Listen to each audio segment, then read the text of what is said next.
government is planning the construction of an incinerator at MaltaToday, and residents aren't too happy about this. They believe that an incinerator goes against all recycling efforts, and if an incinerator has to be built, it should not be built on MaltaToday. Here's what residents had to say about this. On behalf of a group of residents of the locality of Bahar Cha and Sampalta Tarja and Madlena, Nashar, they've all been very, very concerned about this incinerator.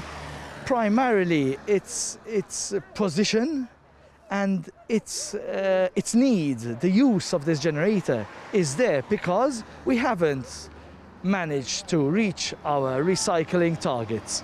Why haven't we managed to reach these recycling targets?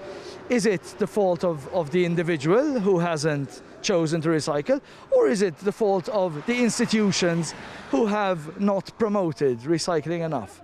Now, because of this lack of promotion and lack of our recycling targets, now we are being forced to have this incinerator constructed back at the MaltaToday landfill, which was meant to be a site to be a forest filled of trees and greenery and a forestation project.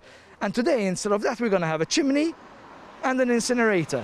This area, to have this thing over here, is going to, what about the sea? What about people coming into Malta for the first time, saying, okay, this is the island of Malta, the Middle Sea race, I heard, but okay, but those are, but yeah, but is this going to show this is going to show from the shoreline, you know? Is this where we came to Malta? I can't, it doesn't make any sense. Residents were today joined by Flimkien għall-Ambjent Aħjar and ADPD leader Carmel Cacopardo to voice their concern over the construction of this incinerator. We spoke to Carmel Cacopardo to see what his views are with the incinerator in MaltaToday. On behalf of the residents, we have submitted an objection to the environmental impact assessment on the basis of various issues. Primary among them is an issue of conflict of interest of both the coordinator as well as one of the experts involved in drawing up the EIA.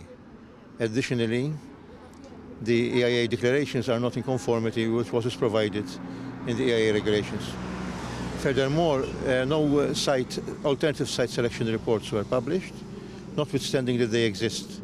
They are quoted in the coordinated assessment, but they are not available for public scrutiny. That is an additional reason in respect of which we made submissions. And finally, the justification section in the coordinated assessment does not refer to an analysis of the alternatives to incineration. This is basic, because if the alternatives are adequately developed, we think that there will be no requirement for incineration.